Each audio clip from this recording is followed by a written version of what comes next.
I'd now like to welcome Paul Carter, who is the leader of Kent County Council. Paul Carter.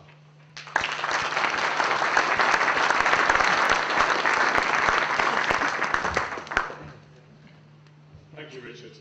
If I could thank CPRE and you particularly, Richard, for your involvement in this outrageous KIG proposal, which is in my division, Maidstone Rural North, on the edge of Bearsted, and the amount of energy and effort CPRE and Richard and his team put in has been quite enormous, and I only hope and pray that the outcome is obviously for the inspector to reject that monstrous application on the edge of Bearsted between M20 and Hollingbourne.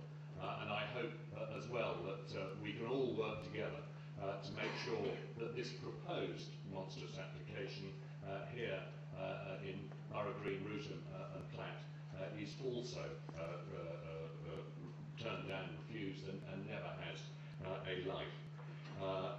I'd like to say that the issue of modal interchange depots is something that is quite correctly in the Southeast Plan. They suggest that there is a need for 4 intermodal transport yards somewhere in the southeast, from Hampshire to Milton Keynes, to Buckinghamshire to Kent, and that we have one application that was granted at appeal on the edge of Kent in Bexley at Howbury Park, which we actually supported, because we thought that that was an ideal location for an intermodal freight yard, and that consent is current and granted. But more interestingly, Prologis, the applicant on that case, have decided that there is no business case or no viable business case to actually build out that consent. That is, in my view, in a much more suitable location for an intermodal transport yard, but certainly the KIG proposal and the BIG proposal are monstrous. And as I said to the first public meeting we had in Bearsted on the KIG proposal, that we at Kent County Council will do absolutely everything to use every tool at our disposal to fight this application.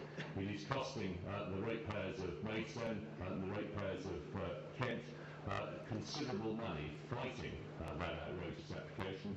I think the bill on local government, both at the county level and Maidstone Borough Council level, is already approaching £750,000, and we have no alternative but to use ratepayers' money in the endeavour to make sure that that application is turned down, and I can assure you that I will give that same undertaking to the residents of Borough Green, Platt and Wrotham.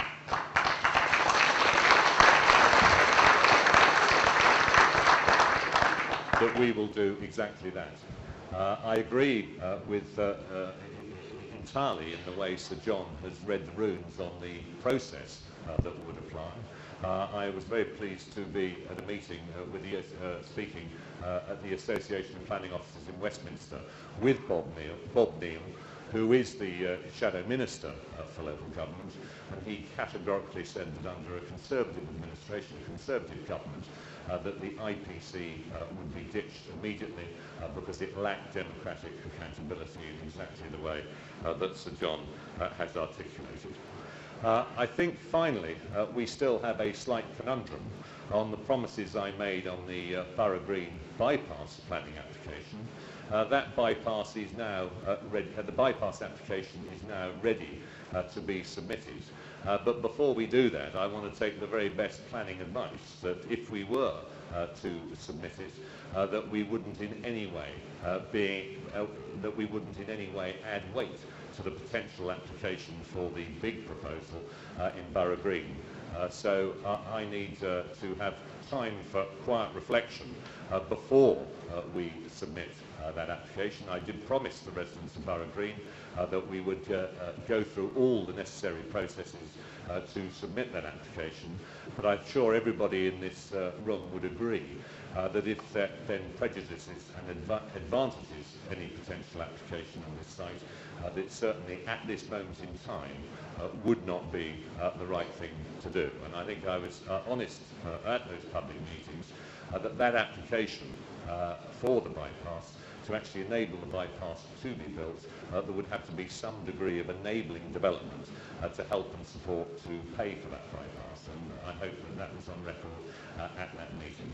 As I say, in summary, we at Kent County Council under my leadership will do all that we possibly can to make sure that this application goes nowhere. Thank you.